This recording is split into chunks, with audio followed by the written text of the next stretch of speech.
Sí me acuerdo, hace varios años ya, en la UNAM, ¿no? En Resiliencia. Así es, en la UNAM fue. Bueno, en, yo conocí a Patricia sin saber que era Patricia en un encuentro que tuvimos en México, en la UNAM, que es una de las grandes universidades de México, y ella recibió una distinción de honor, ya que fue nombrada por la comunidad latinoamericana en resiliencia en Ixcalá, UNAM. Importante me parece señalar que es cofundadora del Instituto Latinoamericano de Estudios en Resiliencia Aplicada en México, que me parece que SEANIM debería estar inscrito en ese instituto latinoamericano y que yo acabo de descubrir a través de tu currículum. ¿Sí? Bueno, los estudios de Patricia son, por decirlo menos, apabullantes. Ya tiene muchos estudios. Es psicóloga de la Universidad Nacional de Córdoba. Tiene una maestría en terapia familiar sistémica, psicoterapia existencial. Y debo confesarte que a mí lo que más me entusiasmó es lo que tiene sobre arte y el enfoque que tienes en psicoterapia corporal, ya que es considerando los temas cuerpo, trauma y resiliencia. Esto porque no sé cuántas instituciones o fundaciones lo realizan en Chile, nosotros no como institución, y después de lo que hemos visto que ocurre en la pandemia, que la gente cae en depresión, que deja de moverse, en fin, y otras características que ya todos sabemos, me parece que es un tema muy relevante y me alegro mucho de que tú tengas esos estudios. Tú sabes ya quién es SEANIM y sabes quién es o cómo parece ser la María Angélica, ¿verdad? Me parece que sería ideal que tú te presentaras y no perdamos tiempo con mi bla, bla, bla, sino que te escuchemos a ti, pues tenemos muchísimo interés en tu presentación, Patricia. Y veo que tenemos gente que no conocíamos, lo que me hace enormemente feliz y me felicito de tenerte aquí con los temas que aparecen, porque parecen haber entusiasmado a varias personas, a muchas personas.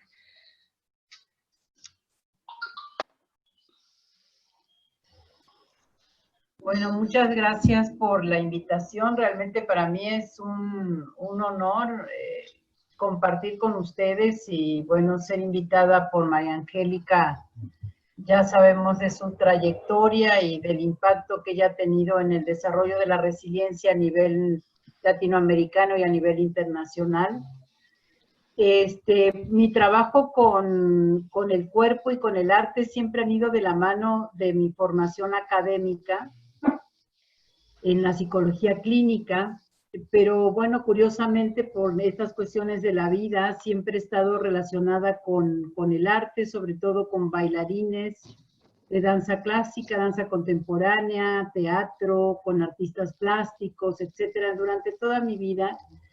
Y hace más de 20 años soy docente del Instituto Nacional de Bellas Artes, que pertenece a la Secretaría de Cultura. Antes pertenecíamos a la Secretaría de Educación Pública aquí en México, y desde hace 2 o 3 años se formó la Secretaría de Cultura. Entonces, yo coordino el área de salud del Centro Nacional de las Artes, que es prácticamente como una universidad de las artes, pero no se han animado todavía a nivel de cuestiones de políticas públicas y demás, convertirla en una universidad de las artes, como ocurre en otros países, por ejemplo, como en Cuba, que es una universidad de las artes, ¿no?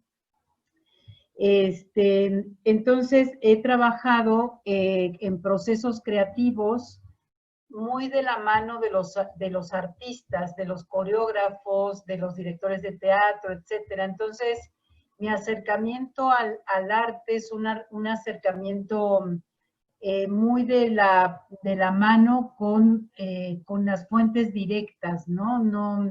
No son herramientas del arte donde ponemos a pintar a alguien así nomás por pintar, sino el desarrollo que yo hago de la arteterapia está muy focalizado a la sensibilización y a la no crítica del producto, ¿no? O sea, no importa el producto, sino el proceso, y que ese proceso vaya conectado a desarrollar o a fortalecer la resiliencia de la persona y de la comunidad, en caso que esta metodología se aplique en grupos. Entonces, quiero comentarles que toda la vida me ha apasionado la cuestión del cuerpo porque practiqué muchos años danza clásica y danza contemporánea. Me gusta mucho el movimiento, me gusta mucho la danzaterapia. Yo no estudié danzaterapia porque considero que soy una danzaterapeuta intuitiva, entonces es algo que es muy fácil para mí trabajar el movimiento.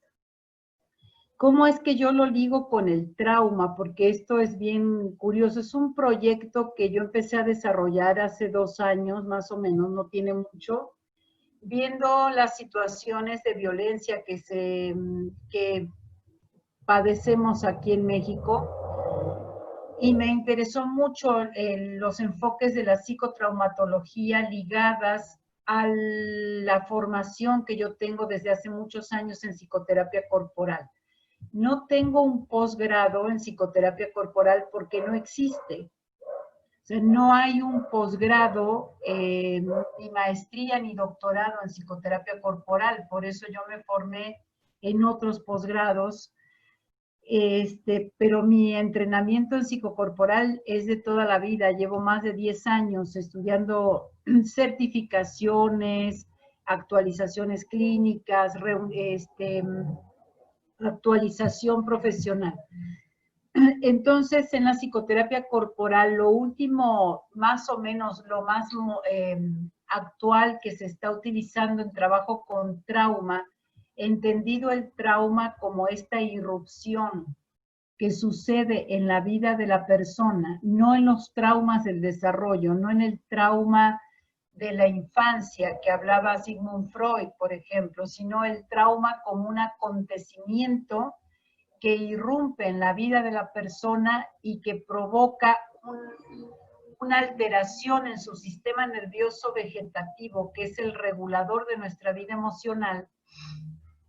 Y entonces allí la psicoterapia corporal ha tenido mucho impacto últimamente, sobre todo con los desarrollos más allá de Reich, más allá de Lowen, como son las aportaciones de Peter Levine, de Van der Kolk, de Stephen Porges con la teoría polivagal del trauma, etcétera. Y entonces me interesó mucho esta corriente y yo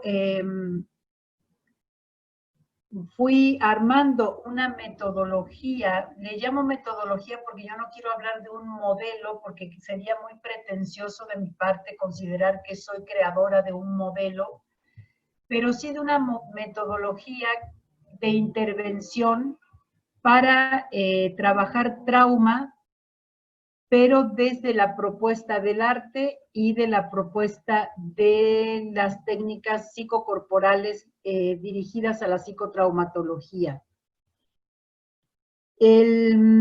La cuestión con el arte es que las herramientas que provienen de las artes, la pintura, el psicoteatro que le llaman allá en Sudamérica, la danzaterapia, etcétera, son herramientas psicoeducativas muy nobles, porque la persona traumatizada no requiere de hablar del trauma.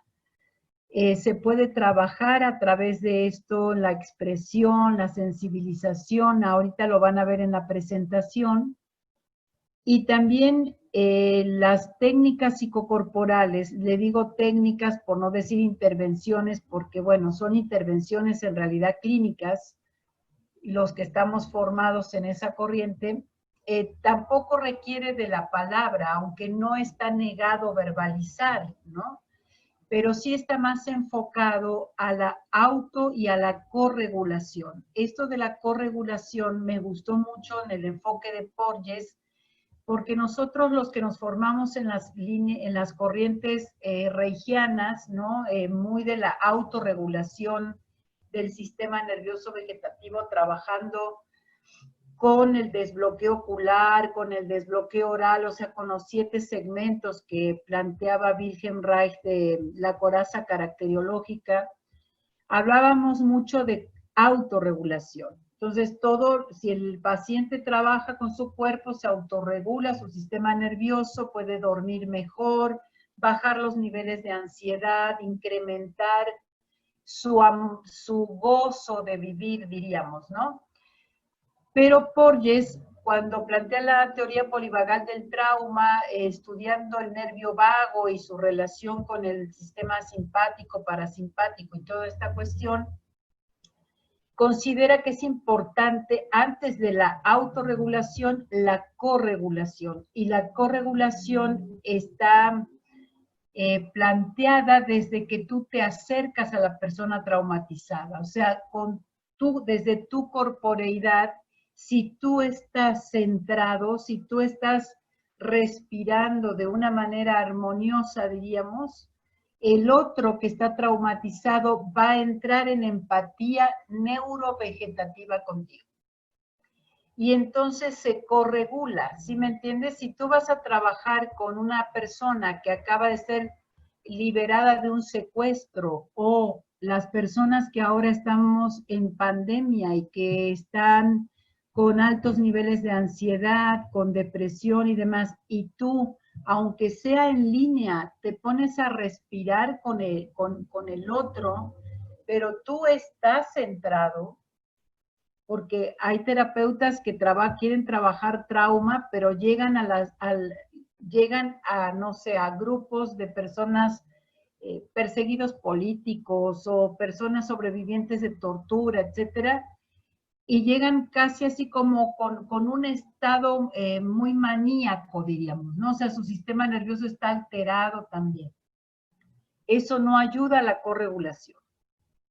Entonces, nosotros, los que nos dedicamos al cuerpo, tenemos que trabajar con el cuerpo, o sea, con nuestro cuerpo. No podemos ser psicoterapeutas corporales todos, que nos duela la panza, que nos duela la espalda, que estemos o sea, somos seres humanos y nos va a doler el cuerpo, por supuesto. No estoy diciendo que somos superhéroes, pero sí hacer un trabajo personal. Entonces, cuando habla de esto de la corregulación, a mí me gustó mucho porque pone el acento en la relación terapéutica. No sé si va a quedar grabada la conferencia, sí la están grabando. Yo aquí tengo el iconito de que se está grabando. Entonces el arte, cuando tú utilizas alguna herramienta de las artes para trabajar para fortalecer la resiliencia de la persona, para desarrollarla, para moverla del trauma, necesitas primero entrar en esta corregulación vegetativa, necesitas leer qué está pasando en su cuerpo, y si eso que estás trabajando le está facilitando el proceso de moverse de la situación traumática. No estoy diciendo que el arte cure el trauma.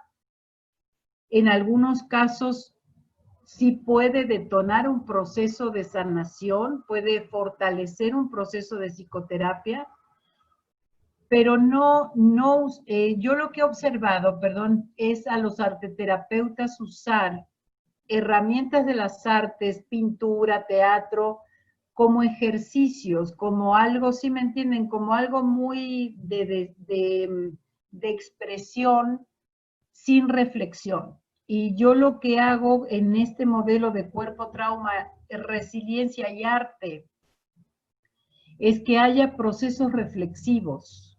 porque no entiendo la resiliencia sin reflexión. O sea, que la persona pueda, cuando pinta, van a ver ustedes, lo que yo les traigo en la presentación es de todo lo que, todas las poblaciones, los trabajos que hemos hecho con diferentes grupos, de diferentes edades, con diferentes temas, y que sepan que alrededor de este producto creativo, por decirlo de alguna manera, atrás ha habido un proceso de sensibilización, un proceso y un proceso de reflexión, que se puede hacer escrito, que se puede hacer verbal, que se puede hacer compartido con el grupo, se puede hacer en consultorio. Yo considero que esta metodología que yo le llamé arte sanador resiliente, que la verdad no existe un arte resiliente, o sea, ese es un invento mío como para nombrarlo de alguna manera, y que junto con la doctora Gloria María Barca de Cultura de Paz, le pusimos el nombre ARPA, que es Arte Resiliente para la Paz, porque a veces ella y yo trabajamos juntas, entonces ella aporta los círculos de paz, todo lo que ella hace de mediación y demás, y yo aporto la otra parte del trabajo más intenso con el cuerpo. Entonces, por llamarle de alguna manera a esta metodología de arte sanador para la resiliencia, diría yo, no resiliente como tal, está muy ligado a procesos de reflexión y a procesos de sensibilización donde la persona va a llegar hasta donde se permita llegar o hasta donde su situación traumática le permita. ¿Qué quiere decir? No es pretencioso en el sentido que pinte el cuadro maravilloso, sino que se atreva a usar un color que no se atrevía, por ejemplo. Que se atreva a mover su cuerpo con ritmos que no se atrevía a utilizar. Ustedes saben que si cambiamos el ritmo en que nos movemos, cambia a nivel, aquí la doctora María Angélica es experta en esto, pues cambia la química cerebral. Si tú siempre bailas cumbia, será muy bonita bailar cumbia, pero te estás mecanizando, no estás provocando un movimiento de conciencia corporal. La conciencia corporal requiere cambiar el movimiento. Por eso no siempre haces las mismas posturas de yoga. Tienes que experimentar otras, ¿no? Y lo mismo por eso hay miles de manifestaciones dancísticas en el mundo. ¡Qué maravilla!, ¿no? Y además está tu propia danza, encontrar lo que a ti en este momento te regula. ¿Qué movimiento? ¿No?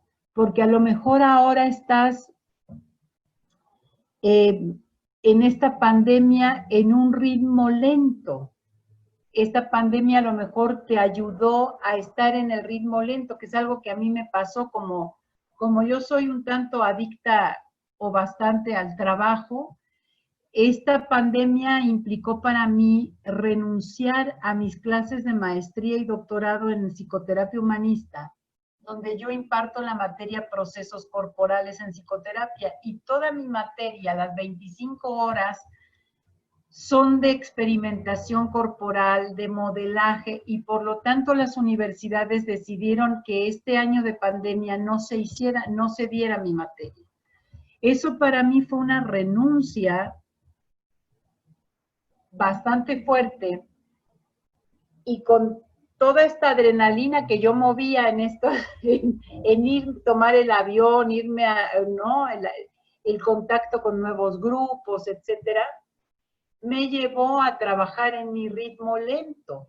Entonces me reencontré con el yoga, que lo había dejado durante muchos años, el tener que estar más estática, cambio los espacios en los que yo doy, bueno, terapia en línea. En 30 años de práctica clínica no había dado una sola terapia en línea, Yo no sabía que era hacer terapia en línea, y corporal menos, ¿no?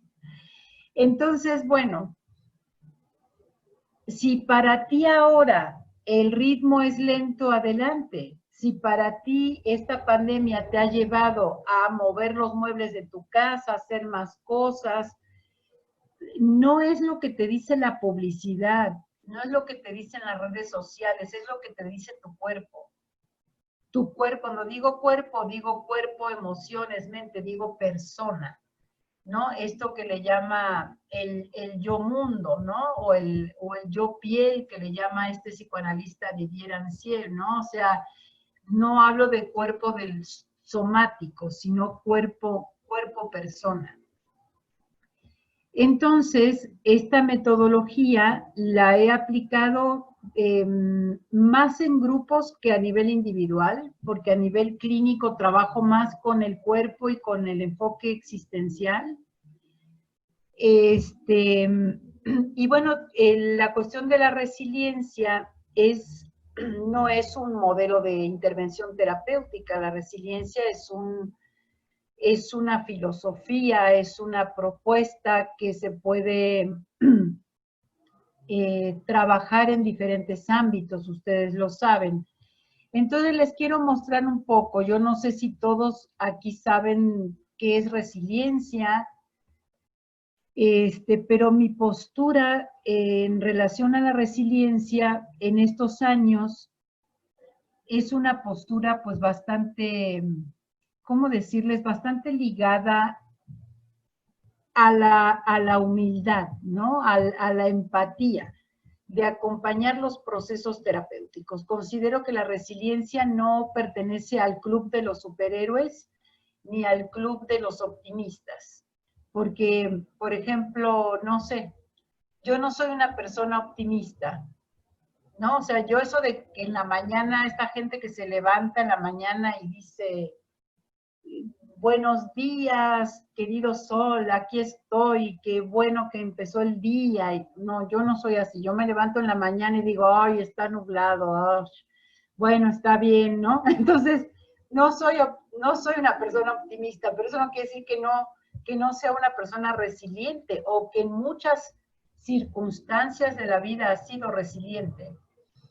Pero sí tengo sentido del humor, tengo muy buen sentido del humor, medio ácido a veces, medio humor negro, pero sí tengo muy buen sentido del humor.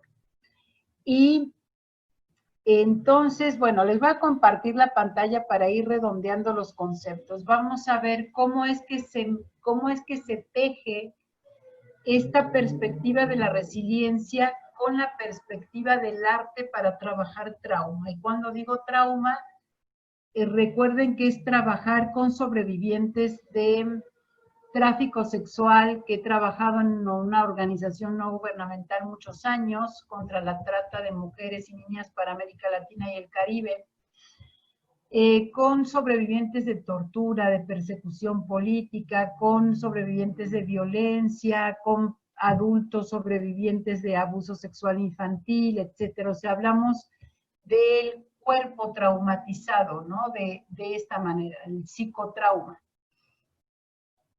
¿Alguna pregunta hasta aquí?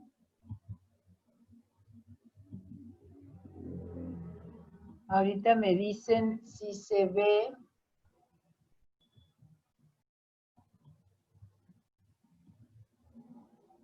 Bueno, ¿sí se ve bien ahí?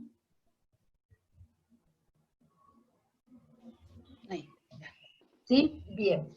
Entonces, las imágenes que van a ver en esta presentación son de diferentes sectores y edades donde trabajo con técnicas gestálticas, musicoterapia, danzaterapia, psicodrama, herramientas psicocorporales de autorregulación y corregulación corporal, etcétera. Todas las fotos son de mis grupos, de diferentes espacios y con diferentes dinámicas, ¿no? De trabajo. Entonces, bueno, si para los que no saben de dónde viene este concepto de resiliencia, todos manejamos, o la mayoría manejamos este término del latín que significa volver de un salto, rebotar, y que en la metalurgia se ha utilizado para describir esta cualidad de los materiales de poder conservar su forma original después de soportar un choque o una presión, y está considerado el acero como uno de los materiales más resilientes que existen. Entonces, si yo tengo una botella, por ejemplo, esta botella de plástico, y la aprieto, si yo dejo de apretarla, de presionarla, la botella busca retomar su forma de botella, no busca transformarse en una mesa o en una silla. Pero yo siempre me pregunto, bueno, los seres humanos no somos botellas ni somos de acero, ¿no? Entonces, ¿será posible después de un choque, de un trauma, volver otra vez de un salto a retomar nuestra forma original? También esto de resiliencia, este concepto se aplica en la ecología y en las ciencias sociales, ¿no? En qué tanto los ecosistemas tienen capacidad de autorregulación y de corregulación ante circunstancias catastróficas que amenazan su existencia. Yo considero que después de un trauma, no volvemos a nuestra forma original, no volvemos a ser los mismos, porque entonces no habría conciencia, no habría aprendizaje, no habría resiliencia. Para mí la resiliencia va muy de la mano de la conciencia, del aprendizaje, de la autorreflexión, porque si vuelves a ser el mismo, entonces allí no ha habido un proceso resiliente. Por ejemplo, personas que las han operado del corazón, y me decía el otro día un médico, no, si te operan del corazón, todas las personas que las han operado tienen un cambio en su vida, cambian completamente, son otros. Y yo le decía, no, doctor, eso no es cierto. Porque yo conozco a este y este que siguen fumando, siguen gritoneándole a la familia, siguen peleándose en el tráfico. O sea, esa cirugía simplemente fue un acontecimiento en tu vida. Traumático puede ser, pero no detonó un proceso resiliente en ti. Miren, a veces estamos así, esta es una obra coreográfica. Ella está viva y ahí está resistiendo, pero eso no es resiliencia. ¿Cuánto tiempo puede durar colgada ahí de ese andamio, no? ¿Cuánto tiempo más? Nada más resistir un impacto no es resiliencia. Necesitas resistir ante una adversidad, eso siempre lo digo, ¿no? Porque si no resistes, como ahora en la pandemia, muchos adolescentes no están pudiendo resistir. Y sobre todo con los que yo trabajo, que son estudiantes de danza, imagínense que no puedan moverse, que tomen danza en línea y que los teatros estén cerrados. No están, ya ahora, en este momento, la mayoría, el 80% de nuestros alumnos están en estados de ansiedad crónico, muchos han recurrido al medicamento y al borde algunos no digo del suicidio, pero con ideaciones suicidas. No están pudiendo resistir y no están pudiendo salir de la resistencia para buscar la flexibilidad del pensamiento creativo, para poder también aceptar que muy probablemente no regresemos a los espacios de la danza y del arte y del teatro hasta mayo del año que entra, más o menos, ¿eh?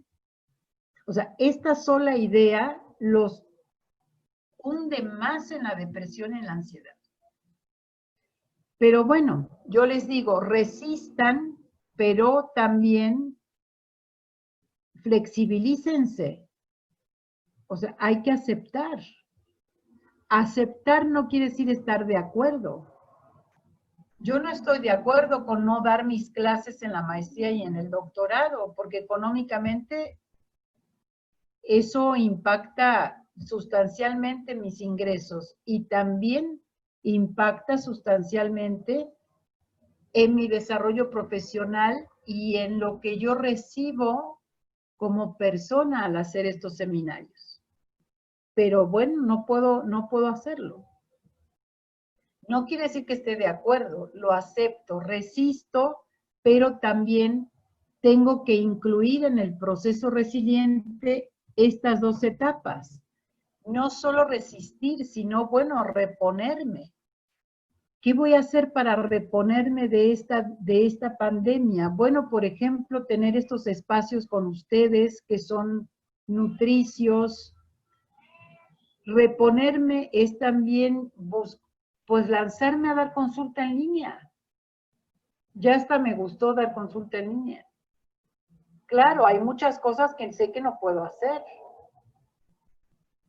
¿Qué pueden hacer los estudiantes para reponerse, no solo resistir y quebrarse? Y luego resurgir. Resurgir, resurgir es, ¿qué me está enseñando esta pandemia de mí, de mi familia? Hay un tallercito que les doy a los chicos, a los adolescentes, que estamos compartiendo con otro colega que María Angélica lo conoce, con Fernando Nieto, que también trabaja mucho con adolescentes y demás.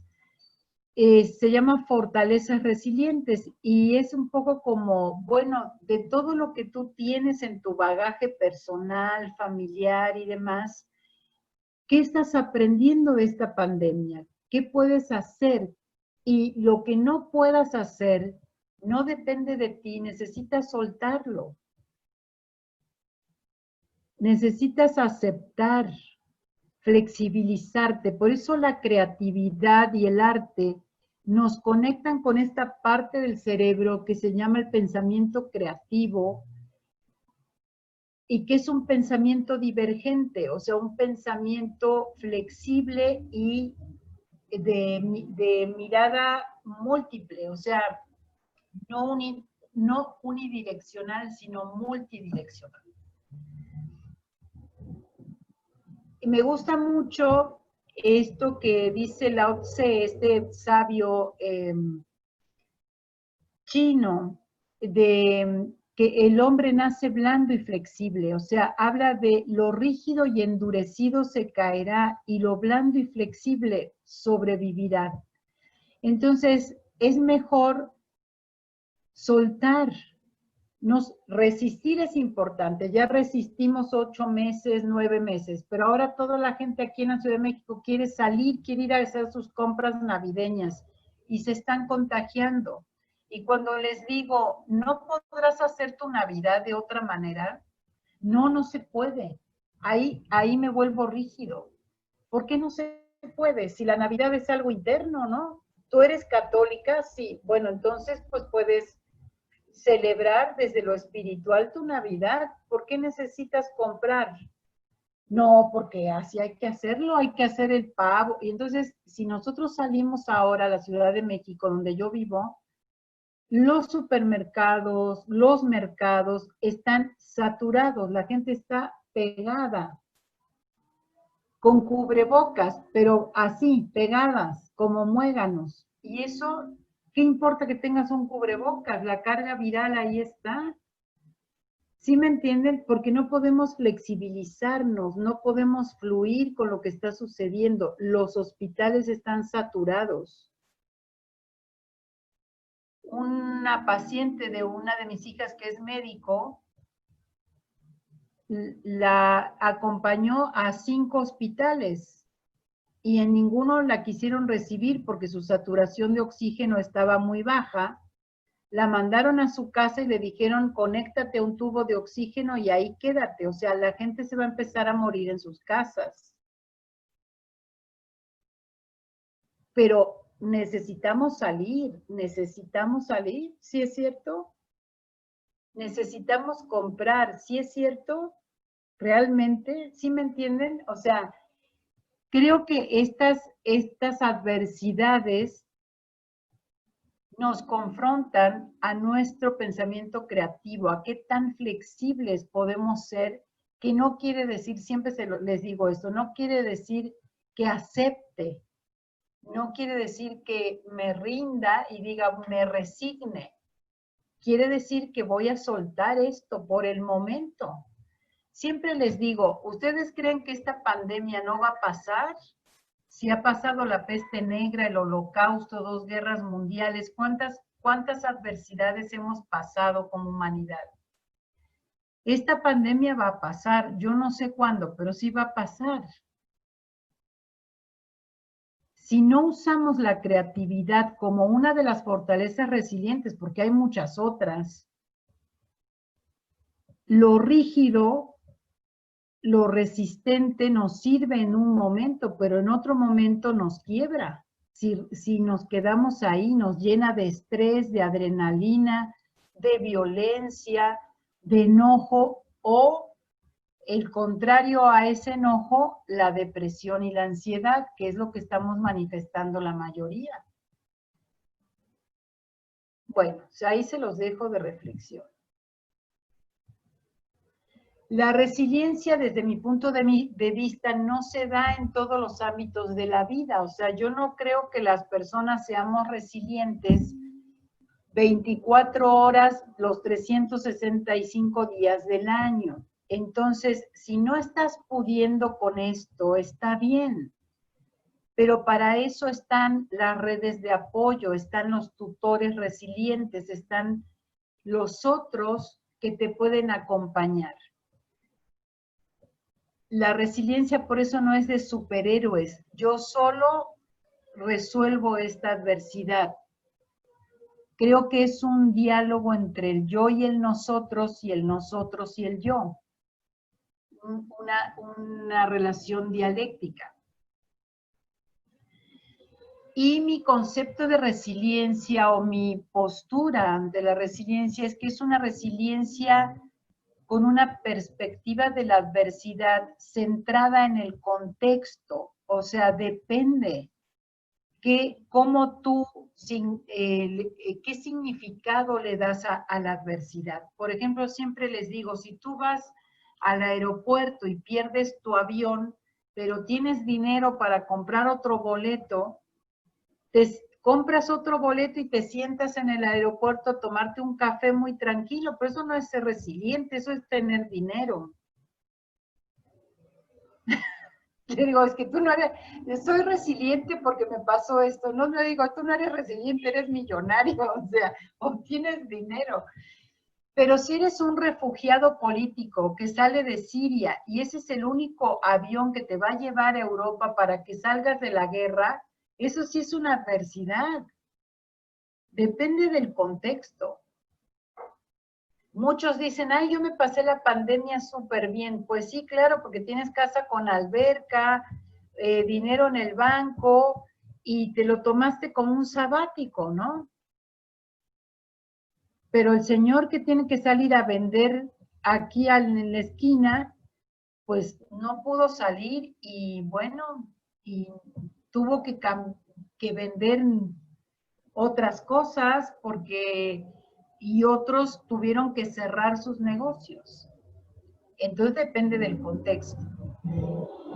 La resiliencia para mí no es el club de los optimistas, o sea, para mí no está centrada en una fortaleza que se ponga de moda, como ahora, ¿no? O sea, la fortaleza que está de moda es ser exitosos, o la fortaleza que está de moda ahora en la pandemia es ser fuerte, ser optimista, cree en Dios porque esto va a pasar. No tiene que ver, tú puedes ser ateo y resiliente y puedes ser budista y no tener un gramo de resiliencia. No tiene que ver con el perdón, ni con la religión, ni con el optimismo forzoso. Es un proceso muy personal, muy de reflexión, muy de ubicarte en el contexto, y muy del momento de la vida en que ocurre el trauma, ¿no? Hay situaciones, no sé, hay impactos. Yo trabajé en una época, yo no sabía nada de resiliencia, les cuento en ese entonces, pero bueno, con los recursos que yo tenía hice lo que pude. Una amiga sobreviviente del Holocausto que ya falleció, me invitó a un grupo de húngaros sobrevivientes del Holocausto, húngaros judíos, que se reunían una vez al mes, y les puedo decir que esas 10 personas, todos tenían estrés postraumático, todavía tenían flashazos de los trenes, ¿no? Eso me llamó la atención, que todos tenían ese flashback de los trenes, ¿no? Y de ellos, solamente mi amiga, puedo decir, era una mujer resiliente, una mujer que físicamente tenía un cuerpo privilegiado porque los nazis la paraban a los 14 años sobre el hielo horas descalza y jamás tuvo broncas circulatorias, ¿no? A las piernas, un sentido del humor, una alegría de vivir, etcétera, ¿sí me entienden? Entonces, bueno, hay traumas que a lo mejor no nos dejan ahí estacionados. Yo considero que promover la resiliencia como un mandato puede sumir más en el trauma a la persona.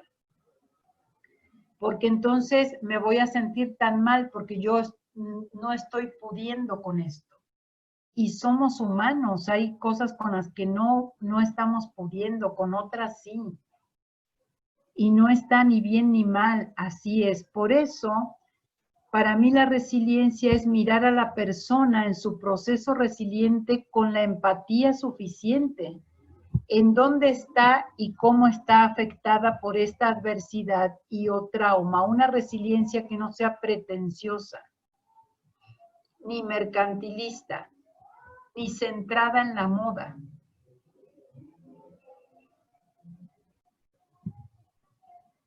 Bueno, ya hablé del proceso, ¿no?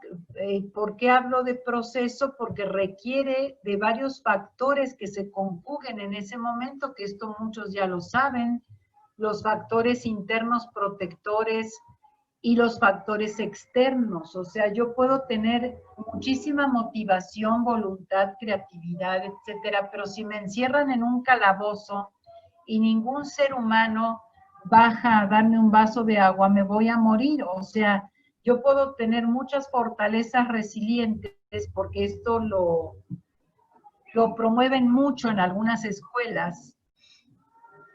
Pero ¿qué pasa con lo externo? Si no hay alrededor tuyo no solo vínculos significativos, sino también políticas públicas que fomenten el arte, la cultura, la educación, la alfabetización, los sistemas de salud, etcétera, ¿no? Que es lo que estamos viendo ahora. O sea, ya no hay lugar en los hospitales. Si tú te enfermas en este momento, de lo que sea, te empieza a dar un infarto, pues quédate en tu casa porque no te van a atender. Entonces yo puedo ser muy resiliente aquí adentro, en mi cabeza, en mi corazón, en mi cuerpo, pero afuera tiene que haber también condiciones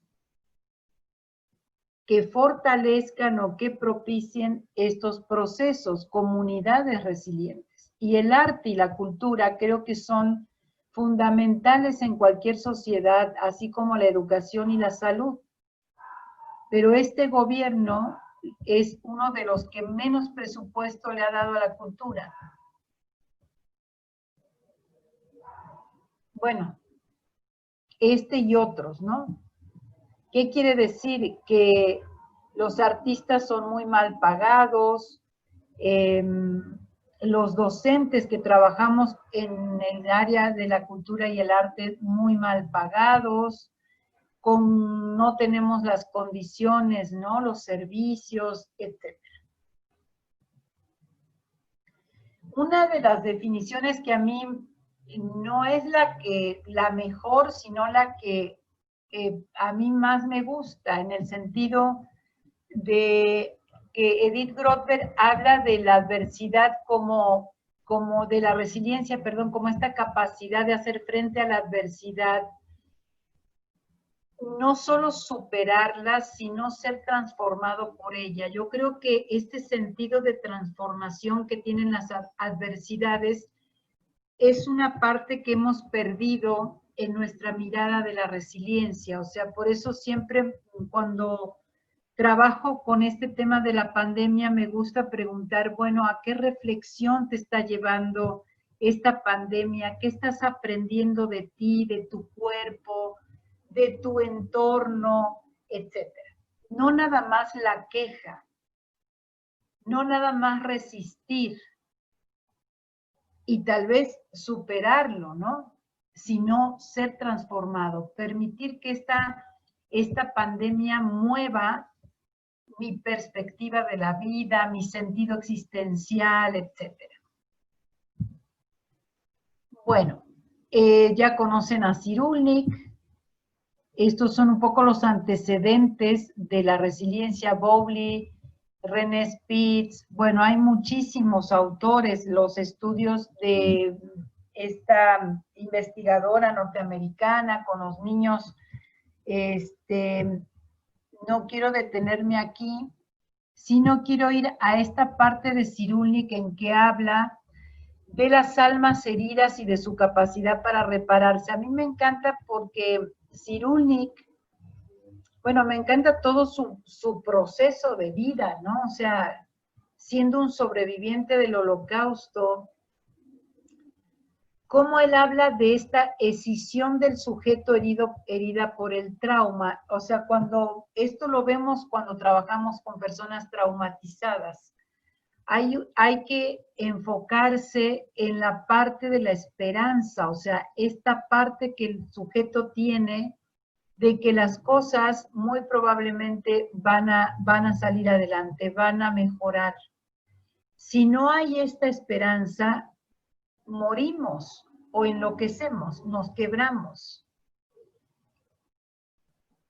Una parte de nosotros mantiene la esperanza y en un comienzo de su teoría, Cyrulnik considera que un trabajo con la imaginación, cuando no hay una persona afuera, nuestra imaginación, como bien dice este filósofo Bachelard, Gaston Bachelard, el ser humano es un ser imaginario.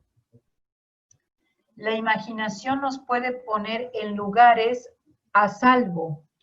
Y él cuenta, Cyrulnik cuenta que que él se imaginaba cuando estaba en el campo de concentración que se metía dentro de una burbuja y que llegaba a un bosque con animalitos imaginarios y demás. Bueno,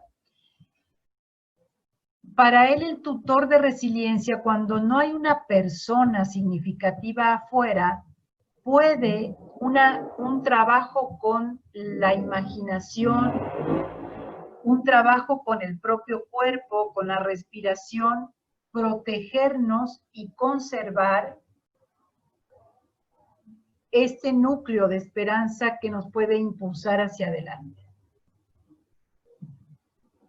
Es medio extraño ese concepto porque nosotros entendemos al tutor de resiliencia como alguien que está fuera de nosotros y que acompaña nuestro proceso resiliente, pero él lo plantea como una persona, un lugar, un acontecimiento, una obra de arte que provoca un renacer del desarrollo psicológico tras el trauma. Eso es de Cyrulnik. La importancia de las redes de apoyo, ¿no? De la corregulación con nosotros. Y les traigo en esta ocasión, este texto es impactante, este trabajo de los niños que murieron en el gueto de Terezín entre 1942 y 44. Estos niños fueron una trampa que hicieron los nazis para mostrarle a la Cruz Roja que ellos protegían a los niños. Estos niños entre 12, 13 a 16, 17 años de 15,000 niños solo sobrevivieron unos 100 más o menos.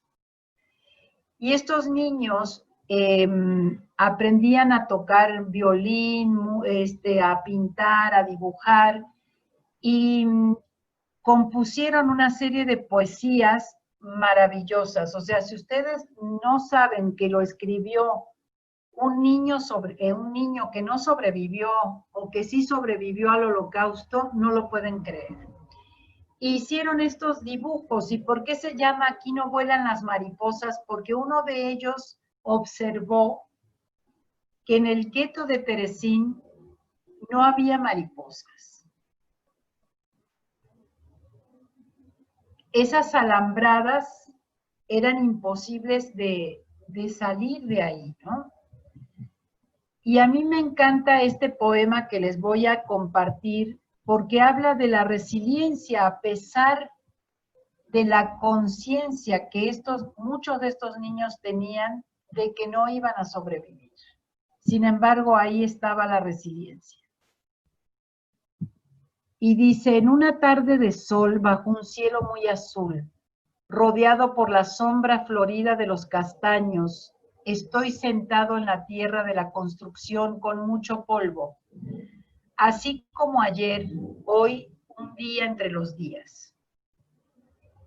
Todos los árboles están floridos y hermosos, aunque son ancianos con su vejez de madera. Pero tengo miedo de mirar sus copas y alzar la vista al esplendoroso verde. El sol ha bordado un velo de oro que refleja temblores en todo mi cuerpo.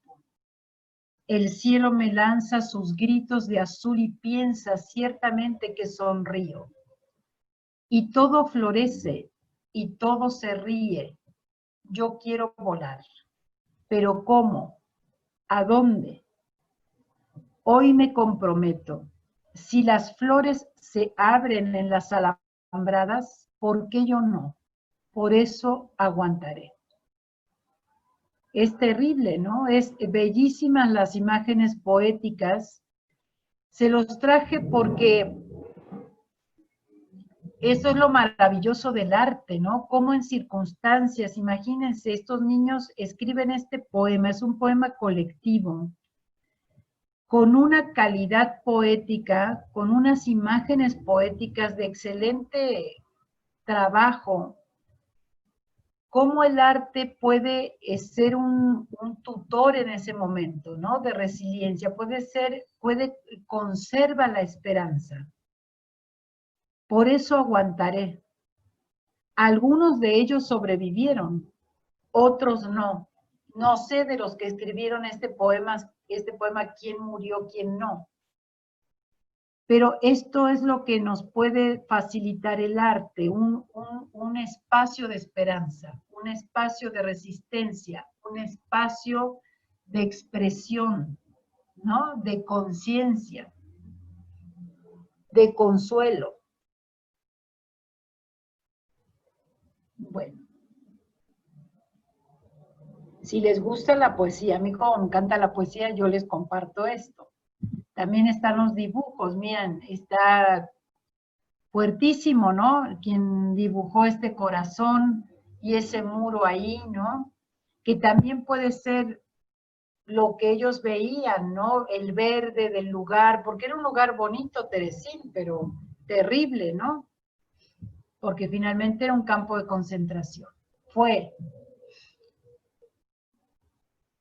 Bueno, y yo uso esta pintura porque me gusta mucho ver esto, ¿no? O sea, ese mar que para mí representa la adversidad y estas mariposas que pareciera que están saliendo de esta adversidad, pero una cae, ¿no? O sea, no todos siempre podemos sortear estos mares. ¿Ok?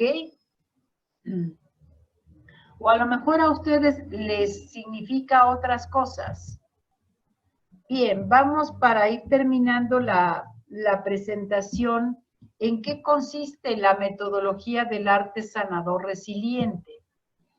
Es un proceso creativo, autogestivo. ¿Qué quiere decir? Que el facilitador solo está ahí para poner en el grupo los mecanismos de sensibilización, pero está dirigido a construir las fortalezas resilientes en la persona, la escuela, la comunidad.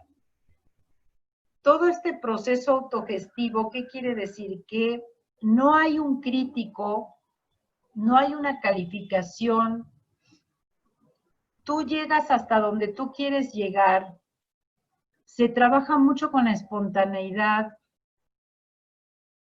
y va de lo simple a lo complejo. Pretende derribar estas creencias limitantes respecto a que yo no soy creativo, yo no soy artista, solo los artistas pueden, yo no. He visto personas que en la vida han escrito un poema, escribir poesía. He visto procesos en donde personas que en la vida vieron una instalación, hacer una instalación. Y he tenido artistas en los grupos, eso también me encanta, ¿no? Porque no es que solo para el público en general que no sean artistas, no, han ido artistas.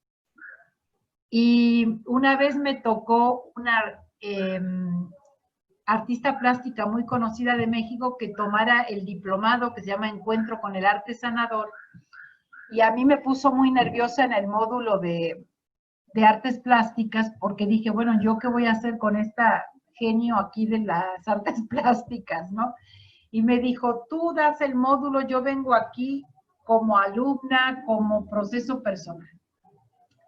Y al final, cuando todos hacen una instalación sobre un tema, ella me pidió hacer una crítica como artista y decir, si yo tuviera como artista que darle un premio a la instalación mejor de todos estos compañeros, le daría el premio a ella. Entonces, es bien interesante porque cuando tienes artistas en los grupos, también ellos tienen como miradas que nutren, ¿no?, los procesos grupales, pero a la vez también ellos se confrontan a sus bloqueos. No quiere decir que porque es artista necesariamente es una persona resiliente o no tiene bloqueos creativos. Puede tener bloqueos creativos. Entonces, esta metodología plantea cómo el arte puede convertirse en una herramienta eficaz para acompañar a las personas y a los grupos a la reconstrucción de su identidad psicosocial y cultural. Esto se ha trabajado en sobrevivientes de tráfico sexual en niñas. Por ejemplo, en Camboya, una sobreviviente que tiene una organización que se llama Somali, ella a través de las danzas tradicionales de Camboya hace que las niñas empiecen a moverse con los ritmos que conocen en su comunidad, o sea, a través de la danza, y poder ir trabajando, ¿no?, la parálisis traumática y los procesos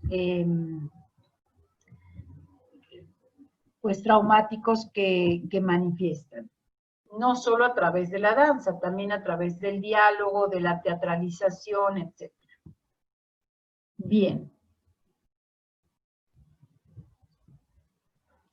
En relación a un modelo que se llama las 7 resiliencias, la experiencia de la creación artística facilita la introspección, la independencia, la interacción, la iniciativa, la construcción de una ideología personal, desarrolla el sentido del humor, la sensibilidad. Cuando tú propicias actividades artísticas en grupo, no solo la persona se lleva una reflexión de lo que está escribiendo, de lo que está pintando, la comparte con otro, el otro le refleja, ¿no?, partes de sí mismo que no había podido mirar.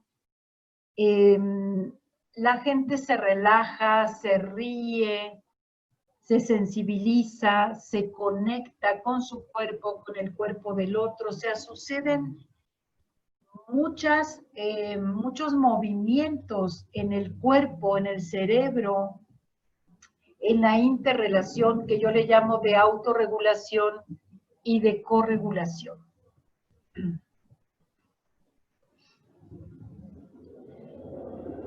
¿Cuáles son los bloqueos creativos o esto? Me gusta mucho este planteo que hace Keith Johnston, porque Keith Johnston fue un actor que trabajó el teatro de la improvisación y él dijo que al trabajar la improvisación teatral con adultos se dio cuenta que los adultos somos niños atrofiados en nuestra creatividad. Tenemos una creatividad atrofiada porque cuando fuimos niños nos compararon, se rieron de nosotros. Entonces, cuando tú propicias ambientes creativos a través del arte, es algo que hay que tener en cuenta, no avergonzar al otro. Si a alguien en el grupo no le gusta cantar, no lo hagas, no lo pases al frente, porque eso nos hace acordar mucho a la maestra odiosa que nos hacía pasar yo detesto que me hagas pasar al frente a cantar. Me gusta cantar, pero en el baño, ¿no? O sea, no que me expongas en el grupo. Hay gente que le da vergüenza bailar. Entonces, pues vamos todos moviéndonos y cada quien poquito a poco, tú ves cómo su cuerpo se va soltando y va permitiendo. Otros te dicen, es que yo no sé dibujar. No, no vas a dibujar, tú suelta tu mano con esta crayola y mueve tu mano para cualquier lado. Ay, pero salen puras rayas, sí, son puros rayones, todos vamos a hacer puros rayones. O sea, el facilitador de estos procesos necesita estar muy conectado con su parte creativa, conocer procesos creativos, conocer del cuerpo, conocer de procesos terapéuticos y no avergonzar, ¿sí? Yo he ido a talleres de creatividad y son espantosos, porque parece que voy otra vez a la escuela. Toma una hoja, pinta este árbol, el tronco de color marrón y la copa de color verde. ¿Por qué? Yo quiero pintar el tronco de amarillo y la copa de color azul para que parezca un cielo, ¿no? Estos bloqueos creativos vienen del adultocentrismo. Nosotros tenemos que decir cómo se baila, cuando hago una dinámica que es bailar con diferentes ritmos, hay algunos que me miran y me dicen, yo no sé bailar cumbia. ¿Qué importa? Yo tampoco le digo, pero muévete al compás de esta música que le dicen que se llama cumbia. Y entonces siempre hay alguien en el grupo que te invita, ¿no? Y que amablemente te lleva, y entonces ya ya la persona se olvidó que no sabe bailar. Ojo con estos sistemas de opresión internalizada, el sexismo. Los hombres no bailamos estas cosas, ¿no? ¿Cómo los hombres vamos a pintar? Nosotros no hacemos esto, lo hacen los artistas que generalmente son gays, seguramente, o fuman marihuana, eso seguro. Yo no, yo soy bien macho, yo no hago esto. El clasismo. No, las personas que son de clase del barrio, ¿no? Como dicen aquí en México, no, ellos, a estas cuestiones del arte, ellos no. Fíjense qué terrible. En México, por ejemplo, cuando en el Centro Nacional de las Artes donde yo trabajo, cuando estaba abierto y se hacía la Feria Internacional del Libro Infantil y Juvenil, ya voy a terminar, las familias que llegaban a esta feria del libro infantil y juvenil, familias de barrios, como le dicen aquí, colonias populares. Entonces, ese clasismo, porque el ballet solamente lo bailan las niñas rubias y flacas. Las morenitas indígenas no bailan ballet. Estoy en el tema, así que se los puedo afirmar que aquí está. Y el racismo igual, ¿no? ¿Se acuerdan que, por ejemplo, modelar, las mujeres negras no modelaban hasta que fue Gianni Versace que empezó a introducir en sus pasarelas a las modelos de color, ¿no? Las modelos negras. Y lo mismo sucedió en el ballet. Prohibido, ellas no bailan ballet. Esto nada más para los blancos. Bueno, entonces los niños atrofiados son los bloqueos creativos, con no solo el trauma, sino también los bloqueos creativos que vienen de la familia, de la escuela, también... Patricia, yo estoy más que fascinada escuchándote. Creo que has traído una visión de resiliencia única, maravillosa. Pero, ¿estás cansada? No. Ah, ya, fantástico. No, ya voy a terminar en 5 No, si no es por eso, es por ti. No, yo por mí puedo estar todo el día hablando de esto. Sí, entonces, fantástico. Yo no sé si están cansados los compañeros que no, están... No, para nada, por lo menos a mí. Bueno, sí, ahora les doy la palabra para que interactuemos. Bien. Entonces, sigue con lo que viene. Los bloqueos vienen entonces de la familia, de la escuela, ¿no? Los bloqueos hacia la creatividad y del sistema, porque una persona creativa es una persona revolucionaria, una persona que cuestiona, que reflexiona, que actúa, una persona que es flexible, que mira las cosas de diferentes maneras, un alumno que aprende de formas diferentes. Son niños catalogados como niños problema, ¿no? Entonces, ¿qué mitos manejamos respecto al arte y a la creatividad que nos impiden conectar con esta herramienta tan importante para el desarrollo de los procesos resilientes? ¿Cuáles son los mitos? Nosotros creemos que si nos ponemos a pintar, a bailar ante una adversidad, si llegamos a un grupo que está pasando por una circunstancia adversa, un campo de refugiados en la guerra y sacamos pinturas y papeles y demás, van a pensar tal vez que es una actividad inútil, que es una pérdida de tiempo, que ahí nada más pusieron a la gente a pintar y no tiene ningún impacto psicológico. Tiene un gran impacto psicológico.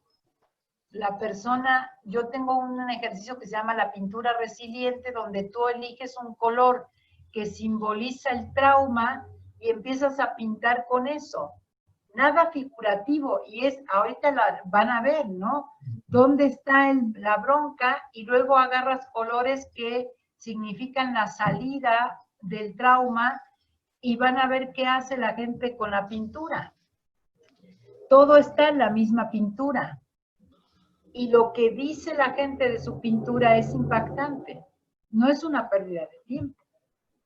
Depende del facilitador, si tú lo haces como una pérdida de tiempo. Si tú así consideras, bueno, a veces bailar no necesariamente es para sanarte de un trauma, puede ser para liberar el estrés, para divertirte también.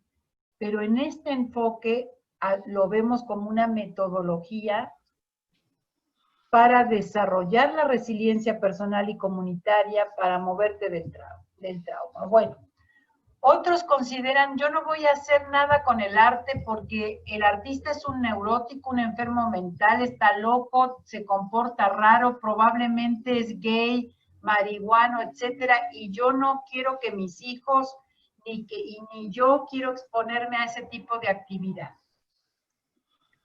Quiero decirles que eso no tiene nada que ver con el arte ni con los artistas. Por otro lado, Otros tenemos visiones sobrevaluadas del artista. Yo no voy a escribir poesía porque no, pues yo no voy a ser Neruda, ¿no? No, pues nadie te está pidiendo que escribas como Neruda, escribe como tú. Permítete expresar a través de la poesía, intenta, ¿no? No vamos a ir a exponer tu poesía ni publicarla. O tenemos imágenes sobrevaluadas o devaluadas del artista y de la actividad artística. El arte también vinculado a la falta de habilidades para ser exitoso en la vida. O sea, siendo artista, tú no vas a ser nadie en la vida. ¿Quién te va a comprar esas porquerías que pintas? Bueno, quiero decirles que tengo amigos artistas plásticos que son millonarios porque venden muy bien su obra, pero bueno, eso no tiene que ver con qué concepto del éxito manejamos, ¿no? También. De la creatividad no se vive, sino del trabajo. O sea, una actividad creativa, una actividad artística no es un trabajo. Lo que hacen los chicos en la escuela de danza desde las 7 de la mañana a las 2 de la tarde en una barra ensayando para que después tú veas el Lago de los Cisnes o el Cascanueces, eso no es trabajo. ¿Cómo no? A ver, ponte tú en una barra a ver si lo puedes hacer, ¿no? No se consideran estudios con valor académico. Eso le dicen los papás a los chavos. ¿Cuándo vas a hacer una carrera en serio? Son carreras. En Latinoamérica, en el mundo, ya son carreras con valor curricular de licenciatura y hay maestrías en escenografía, en dirección teatral, en dirección de cine, etc. Y no se valora el proceso creativo artístico como una herramienta para el desarrollo educativo, para la sanación personal y para construir estas fortalezas resilientes comunitarias. Bien, vamos a cerrar con los beneficios que nos trae para el desarrollo y el fortalecimiento de nuestra resiliencia el trabajo con el arte. Esta metodología nos permite sensibilizarnos, desarrollar empatía y la capacidad de contacto con el entorno y con los demás, pero sobre todo responder con espontaneidad. Muchas veces la mejor solución no es la más pensada, sino la más espontánea. Y en esta pandemia necesitamos de esto. Catarsis. Poder a través del arte soltar ese dolor, ese llanto, esa frustración, a lo mejor dibujando o en un personaje teatral o en una danza. Eso que no puedes decir con la palabra. Reflexión. Esto que estoy haciendo, ¿cómo está impactando en mi conciencia? ¿A qué proceso reflexivo me está llevando? Ay, me duele todo después de moverme. Pues entonces te estás dando cuenta que en esta pandemia te la pasaste sentado y ya te generaste una lesión en las lumbares. Cosas muy sencillas. Pero la conciencia así es, la conciencia se trabaja, no es un don divino. Y se reflexiona. Sanación. Cuando hablo de sanación, entre comillas, los procesos creativos artísticos pueden detonar procesos terapéuticos, pueden ser caminos de autotransformación, pueden cerrar o ¿no? Darle un sentido a un proceso que ya se había abierto, a un duelo, a un trauma, a una situación que tú ya habías tocado. Hay personas, por ejemplo, sobrevivientes de cáncer que trabajan la escultura. No sé si María Angélica lo vio con una ponente que iba luego allá a la UNAM, sobreviviente de cáncer de mama, que ella trabajaba con la escultura resiliente, ¿no? Y bueno, hacía trabajos de escultura hablando de la enfermedad por la que ella pasó y de cómo fue su proceso de salir adelante de esto. Procesos de concientización y procesos de transformación. ¿Sí? Concientización porque el arte nos sirve como denuncia también de lo que está pasando a nivel social, para visibilizar situaciones de alto riesgo, como los feminicidios, la desaparición forzada, etcétera. Por ejemplo, aquí en México, las marchas, ¿no? Que sacando la parte de la violencia, que esa no la voy a nombrar, sino como esta parte artística, teatral, de teatralizar en las marchas lo que está sucediendo para visibilizarlo, es una forma de usar el arte con sentido social. Y también es una forma, el arte, de contactar con la transpersonalidad, con la espiritualidad. Bien, les voy a mostrar algunas experiencias de trabajo. Aquí con los chicos cuando fue el sismo del 2017 en la Escuela Nacional de Danza. Esto que trabaja Grotberg también lo trabajo con ellos. Aquí estoy hace muchos años con los adolescentes. Estas pinturas, miren, pueden notar cómo empezó la persona ahí con esto negro y hacia dónde se fue el color.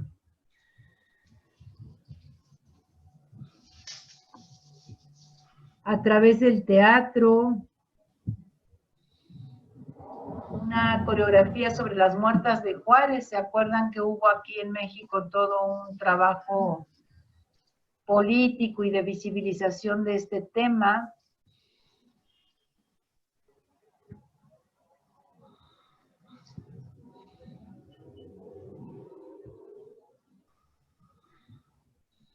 Bien, y estas son las características de una personalidad creativa según Catena y Torrance, que es muy similar a lo que podríamos decir de una persona resiliente o de una persona que trabaja con su resiliencia ante diferentes adversidades de la vida. Una persona creativa es una persona que tiene fineza en la percepción, una buena autoestima, tenacidad, intuición, soltura, tolerancia a la frustración, autorreflexión, curiosidad intelectual, rebeldía, talento, pasión. Yo aquí no veo nada que diga marihuana, homosexualidad, como si eso fuera algo malo, ¿no? O sea, estos indicadores son del test de medición de la creatividad o de la personalidad creadora de Catena y Torrance. Es el único test completo, validado, que puede medir la habilidad creativa artística en una persona. Bien, voy a cerrar con esto que dice: el arte es por esencia revolucionario y renovador de sentimientos. Es una transformación con el fin de crear nuevas formas de vida, de crear un mundo más significativo.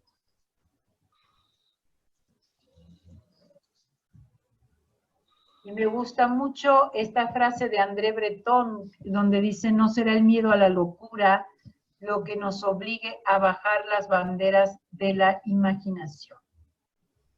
La imaginación nos permite crear y nos permite transformar y nos permite contactar con nuestro pensamiento divergente, flexible, creativo, que finalmente es una de las fortalezas o factores de protección de la resiliencia, tanto personal como comunitaria. Bien, les dejo aquí la bibliografía y muchas gracias por escucharme. Me gustaría compartir con ustedes algunas percepciones, dudas que puedan escribir en el chat. Es complicado, ¿no? Hablar de 3 temas tan fuertes como el cuerpo, el cuerpo, trauma, resiliencia y arte. Es como cada uno de ellos es muy amplio, ¿no? Entonces, me quedo corta. Yo quiero... Ujú. Tiene abierto el micrófono. Ya. Pati. ¿Pati? Sí, Sí. Disculpa que comience yo, pero quiero decirte en principio, porque tengo mucho más preguntas, dos cosas. Uno, que vas a ser expulsada del Club de la Resiliencia a partir de tu presentación. ajá.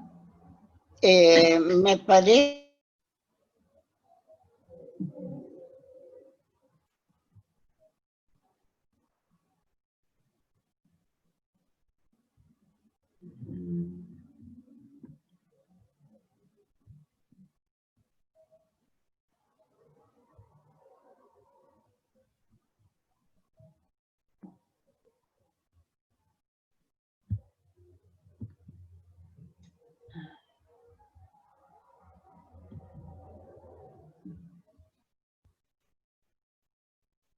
Sí, ya no la escuché.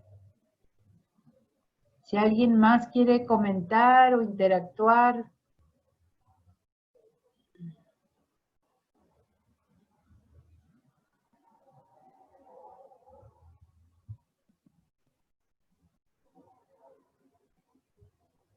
Pueden preguntar en el chat o preguntarme directamente. Preguntar o comentar qué les parece este trabajo, si hay algún...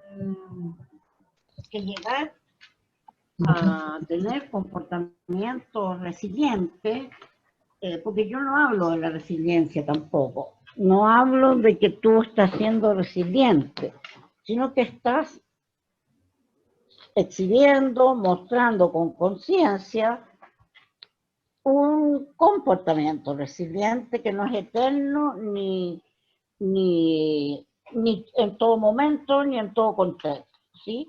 Pero hay una pregunta que te quisiera hacer. Yo estoy en la siguiente duda. Hay personas que están hablando bastante sobre pandemia y resiliencia. Y a mí me surge una duda grande. Si la resiliencia, definida por varios autores, y que yo siempre la creo, hasta que pandemia, primero el dolor, la adversidad como pasos de luego, previo a un comportamiento resiliente, tenemos que elaborar ese dolor, entender qué nos está pasando, que tengo la impresión que es lo que tú llamas reflexión. Si no entendemos lo que está pasando, estamos dejando fuera los sentidos, toda la parte neurofisiológica y la emoción, ¿ya? Y por lo tanto, la resiliencia no es necesariamente la solución, o sea, el sentir que nos va a salvar de las depresiones o de pasarlo mal en esta época pandemia. Seguramente el amplio público que tiene frente a la pantalla tiene otras preguntas que hacerte, pero te agradecería que no te fueras antes de que conversáramos sobre pandemia y resiliencia. Sí, claro.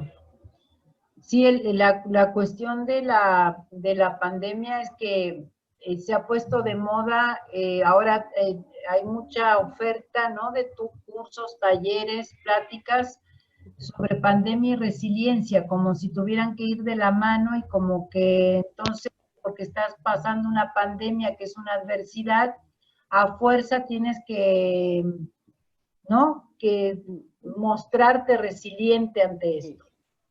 Pero bueno, hay historias muy dolorosas, ¿no? De pérdidas terribles y bueno, de acompañamientos en ese dolor, que no estamos hablando de resiliencia, como bien tú dices.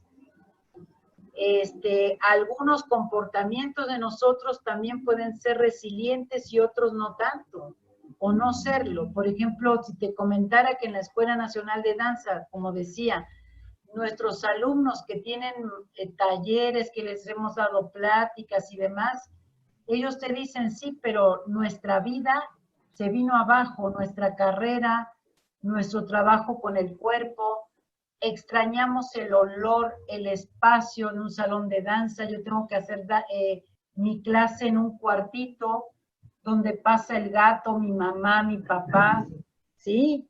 Y para mí puede ser, ay, pues qué exagerado, pero para ellos es su carrera, ¿no? Y entonces, si hubiera un medidor de la resiliencia, yo te podría decir entonces que ellos están en menos, ¿no? En -0. No están pudiendo con la incertidumbre, pero sí tal vez están pudiendo con otras cosas. Habría que ver, o simplemente acompañarlos en su queja, que es lo que no quieren hacer en la escuela. Es que se quejan de todo, pues déjalos que se quejen. Vamos a hacer sesión de quejas, a lo mejor después de quejarse sale algo, ¿no? Lloramos y bueno, y respiramos y aquí estamos. A lo mejor nada más saber que estamos acompañándolos. Y no estoy hablando de resiliencia. Estoy totalmente de acuerdo contigo. Alguien me preguntó aquí, ¿qué consejos podría darnos para desarrollar la resiliencia? ¿Cómo trabajar el bloqueo de la creatividad en adultos? Bueno, ¿cómo trabajar el bloqueo de la creatividad en adultos? Con el arte es que,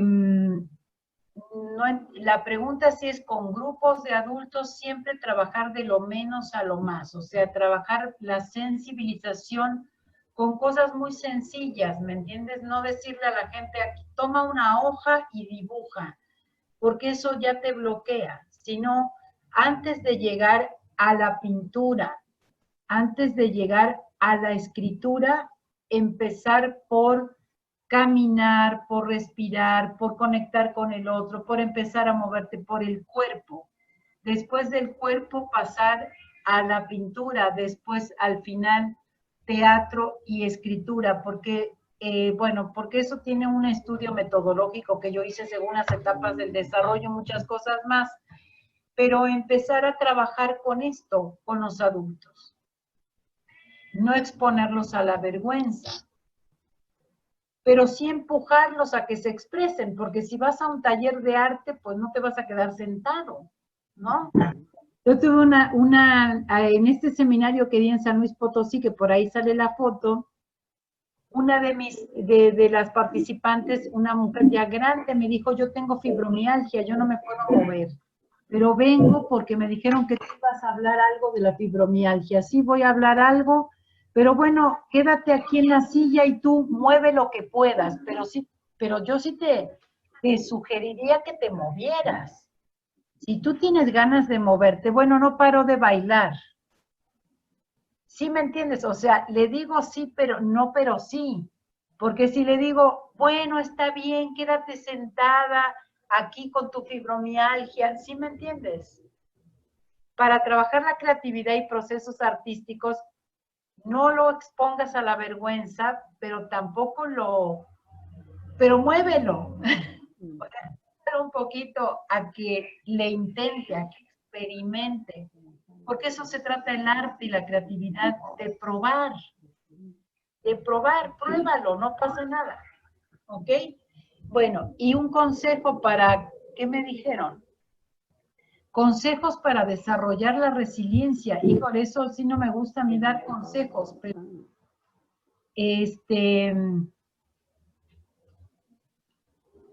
darte cuenta qué es lo que te está faltando en esta pandemia, qué es, a lo mejor son fortalezas tuyas, características de tu personalidad que no has puesto a trabajar, ¿no? A lo mejor el sentido del humor, a lo mejor necesitas espacios para reflexionar, para meditar.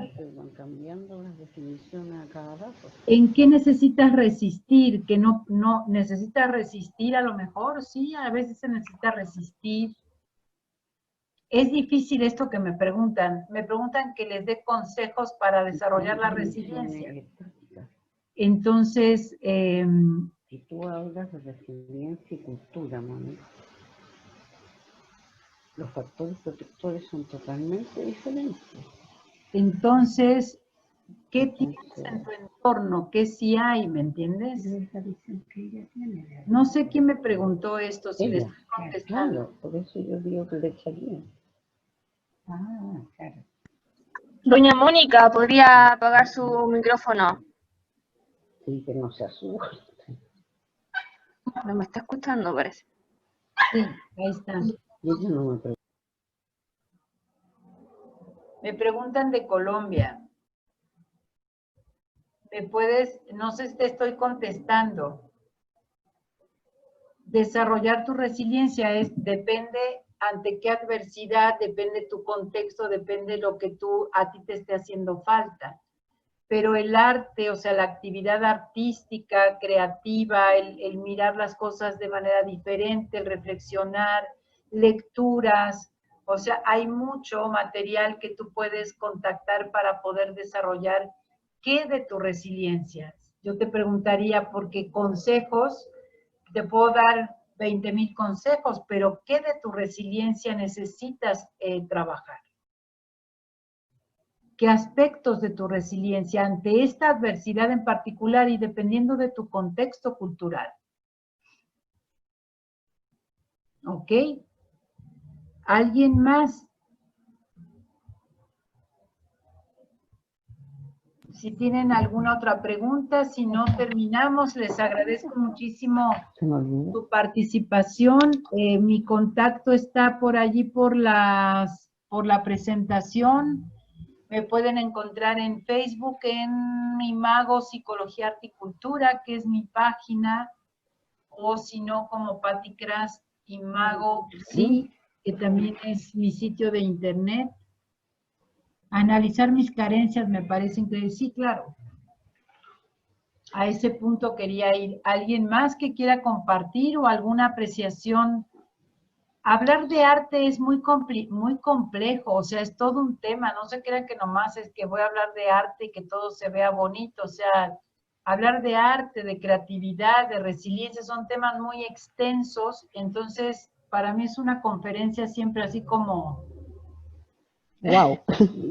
como wow, no wow de qué buena está mi conferencia, sino de oh, en qué lío me metí, ¿no? Porque yo solita me metí en ese, de tratar de transmitirles una metodología que, hay que tener, que hay que entrenarse un poco, ¿no? Porque no es terapear a la gente a través del arte, es facilitar herramientas del arte para que ellos exploren su creatividad. Tradicionales. Patti, Patti, a mí me gustaría, algo que no me quedó claro, es cuando tú dices que en ciencias sociales, tú la defines, si es que entiendo bien, como las comunidades con mayor o menor capacidad y o habilidad de la corregulación y la autorregulación. Si me pudiera explicar por qué dice que eso corresponde no a comunidad, sino que a las ciencias sociales. ¿O ves comunidad? Tal vez sí, pero me gustaría si puedes... Sí, en realidad más que comunidad, que considero que ahí tendría que haber puesto yo como situaciones sociales de alto riesgo, de alto impacto, ¿no? Que tiene que ver con las migraciones forzadas, ¿no? Las situaciones de guerra, de narcotráfico, situaciones que estamos viviendo ahora en pandemia, ¿no? Que se estudian ciencias sociales desde el punto de vista antropológico, o sea, el trauma visto desde la antropología, desde la sociología, la filosofía, la fenomenología, la psicología. O sea, la resiliencia no nada más vista desde una perspectiva individualista o intrapsíquica, sino también social. Tal vez sí, ahí mi definición no fue clara, ¿no? En esto de que puse ciencias sociales, pero no está bien planteado como ciencias sociales, sino como situaciones sociales desde donde puedo mirar la resiliencia desde diferentes, de una manera transdisciplinaria. Ah, perfecto. Ujú. Una pregunta tal vez muy ingenua. Si estamos aplicando, me queda claro que nosotros de alguna forma, ¿me escuchan? Sí. Sí.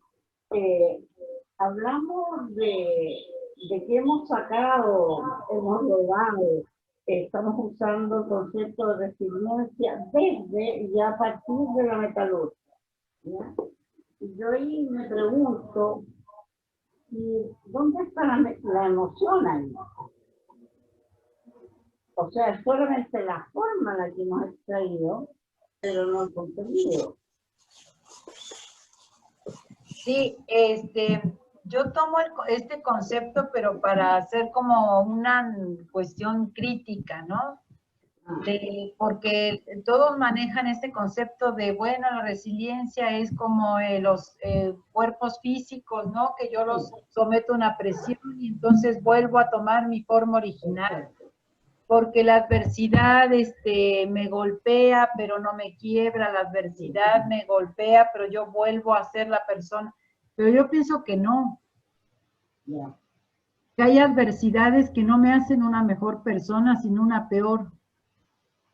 Hay adversidades que me pueden matar, enloquecer, volverme sicario, ¿sí me entiendes? O sea, sí, o sea, sí, no, por eso depende del contexto, del momento y del proceso de conciencia en el que esté la persona. No somos una botella. No, no, eso quería compartir. Y sí, efectivamente, se ve mucho esto que tú dices, me encantó ahorita, porque si hablamos de ese concepto, hablamos de la forma. Entonces está muy de moda cómo se ve una persona resiliente. Como si fuera una modelo con un traje, o sea, ¿sí me entiendes? Entonces, no, pero mírala, es que ella que es tan capaz no está pudiendo con esto, no se ve resiliente. Claro. No, pues una estructura estática. Así es. Entonces, pues yo les digo, no, la verdad no estoy pudiendo con eso. Tendría que poder, ¿por qué tendría que poder en todo momento de mi vida, no? Porque me criticaban, les digo sinceramente a algunos de mis colegas, pues tú que eres tan capaz y tan creativa y no sé qué, ¿por qué no puedes con la terapia en línea?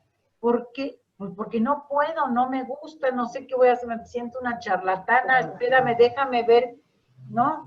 Que mi cerebro, Exacto. ¿no? A ver cómo, bueno, no les voy a decir que me encanta, ¿eh?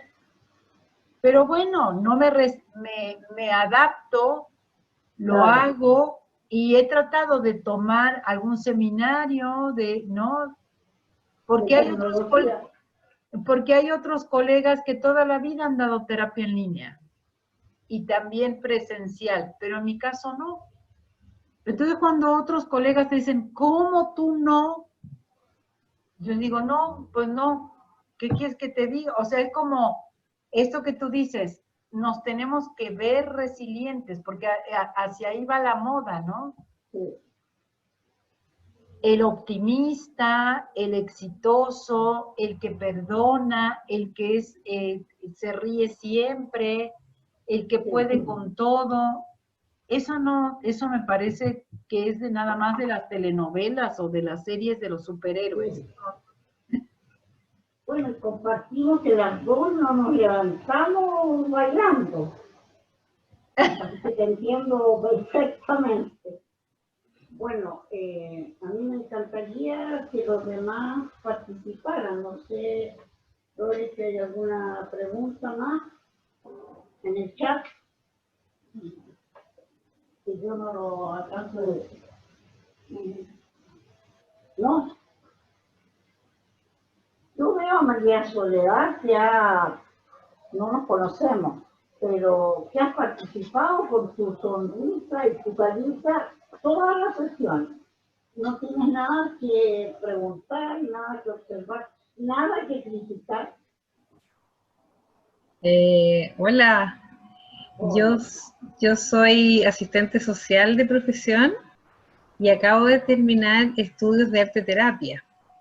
Ah, genial. Entonces, todo lo que tú has dicho me hace mucho sentido porque hice 2 años de arte terapia Ya. y estuve haciendo práctica en un hogar de niñas del Sename, donde ahí tú ves que realmente niñas que llegan muy dañadas por la situación que les ha tocado vivir. Entonces tú ves cómo el arte también, en un proceso terapéutico, va ayudando a que las niñas vayan reparando algunas situaciones de su vida. Entonces, lo que sí me llamó la atención, que Patricia, tú dijiste en un principio como que el arte terapia no reflexionaba, o yo entendí mal. No, lo que no la arte terapia, sino que algunas personas que dije 2 cosas, que a veces tú puedes hacer una actividad que, de pintar o de bailar solo por quitarte el estrés o sea, no necesariamente con un sentido terapéutico. Pero no en un contexto arte terapéutico. No, no en un contexto arte terapéutico. Ya. Sí, eso me había quedado sonando, así como sí, que... No, lo que pasa es que algunas personas que hacen arte terapia sin una formación terapéutica, creen que que como que obligan a las personas a hacer ciertas actividades que conectan a esta persona con la vergüenza y con el bloqueo creativo. Y entonces la exponen y resulta en una resistencia y no en el efecto que tú quieres, ¿no? De acompañamiento y de proceso. Claro, el tema es que, como dices tú, es la formación, cómo te formaron como arte terapeuta.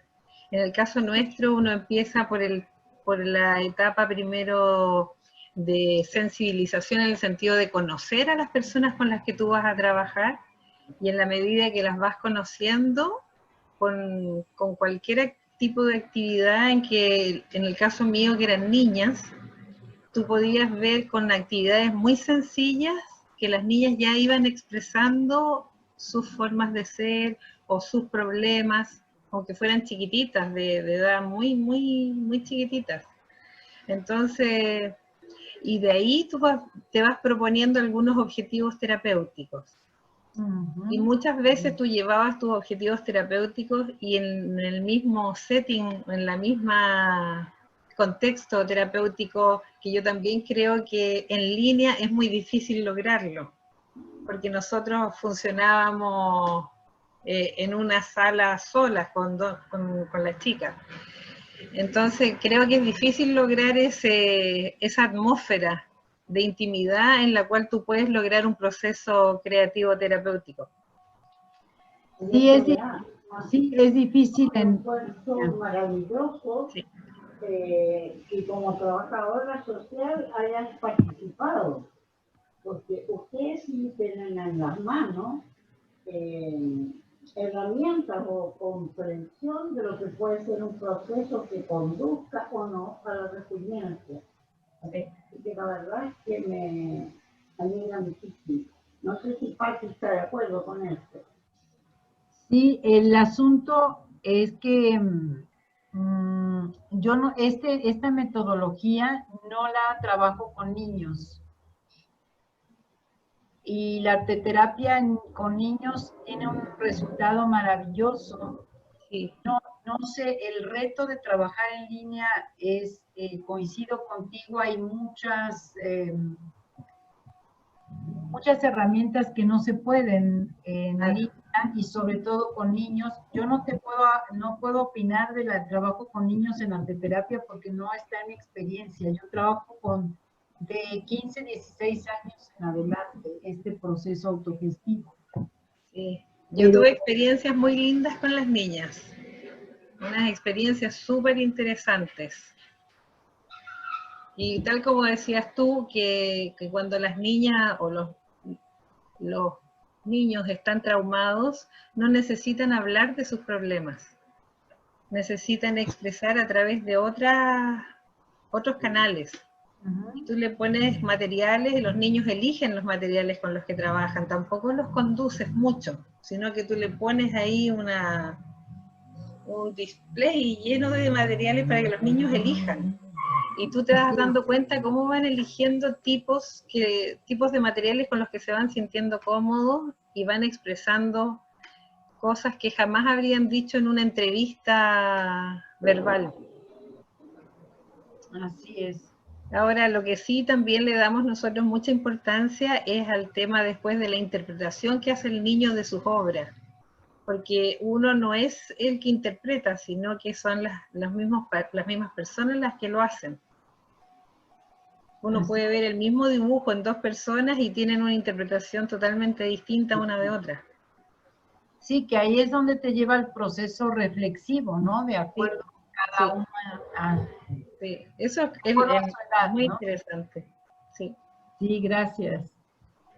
Bueno, pues muchas gracias. Para terminar, antes voy a tomar para variar la palabra.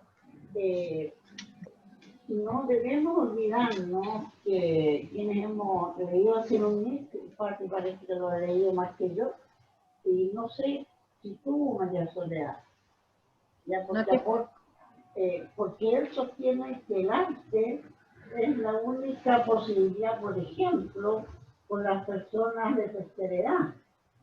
Ya, él dice que, y lo dice Oliver Sacks también, y este documental está en Netflix, dice que con personas con Alzheimer, él invitó de una persona con Alzheimer, le es permitido invitar a estar con la esposa, con la hija, y la hija o la esposa les recuerda la etapa, qué música tocaba, por ejemplo, cuando perdió, cuando se casó, cuando tuvo un bebé, una guagua, y la persona con Alzheimer diagnosticada vuelve a esta etapa.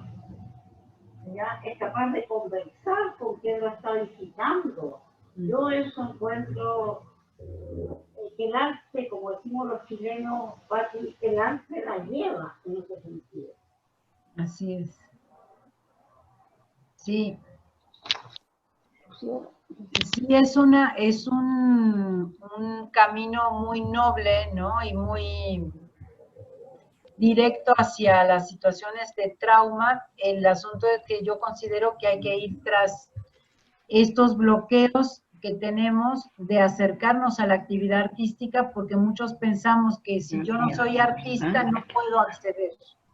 Sí. Que solamente ellos pueden acceder a esto, cuando todos podemos acercarnos al arte. ¿Por qué no?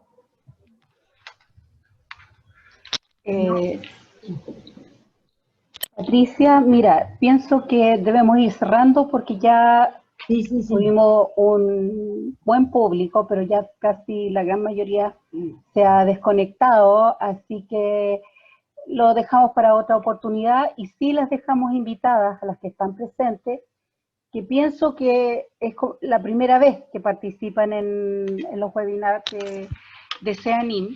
La próxima semana, el viernes, tenemos el lanzamiento de un instrumento para medir resiliencia en la primera infancia. Espérenme un segundo. Sí, Manual de Evaluación de Resiliencia en la Infancia. Wow. Ya de la doctora Eugenia Saavedra y Ana Castro. La próxima semana, el viernes 11, vamos a hacer el lanzamiento del manual. Ya, y van a participar los dos autores. Así que quedan cordialmente invitadas y agradecerles la participación que tuvieron hoy día. Aprendimos mucho de todos, de todo lo que expusiste. y en realidad son cosas que uno ha ido haciendo en el trabajo. Si bien es cierto, no se conocía, o sea, no le poníamos el nombre de resiliencia, pero sí hay mucho trabajo que se anima hecho en el pasado y que tiene que ver mucho con lo que tú expusiste hoy día, que lamentablemente fueron trabajos hechos para instituciones gubernamentales que ahí quedaron. Claro. Quedaron impresos, se entregaron, pero lamentablemente quedaron en la repisa y no se divulgaron. No se hizo una difusión de los trabajos, pero sí, la verdad es que nosotros desde el principio del 2000 que venimos trabajando en arte, a través de arte terapeuta, con evaluaciones a través de dibujo. Por ejemplo, hicimos un trabajo con las mujeres privadas de libertad, está la cuna, lo hicimos con arte terapeuta, y hay una publicación en relación a un dibujo que una de las mujeres privadas de libertad está en una cama entera enquillada, a punto de dar a luz. Esta publicación está en el Facebook de CEANIM, porque está publicada en un libro de una arte terapeuta. Así que si ustedes quieren visitar el Facebook de CEANIM, las invitamos cordialmente. Y bueno, las dejamos invitadas para el próximo webinar, que va a ser el viernes 11 a las 3 de la tarde. Muchas gracias por participar. Ah, eso me encantaría. Sí, Bueno. Sí, todas pueden participar. Y esperamos a el link de inscripción. Si no se inscriben, no importa, las tenemos y se los enviamos igual el link. Ok, gracias. ¿Ya? Y esperamos a María Angélica el domingo en nuestro Sí, seminario. ella me dijo que va a participar el domingo. Sí, si le puedes mandar, sería genial si podías enviarle el link de conexión vía WhatsApp. Sí, creo que ya se lo envié. Ahora se lo voy a enviar. Ya, y el artículo de Borges, me está soplando aquí. Me está soplando. El artículo de arte sanador, sí. Se lo Exacto. Ya, te pasaste, Pati. 1.000.000 de gracias a todos. Gracias a ustedes. Y a todos. Bien, gracias. Y a todos. Chao, chao.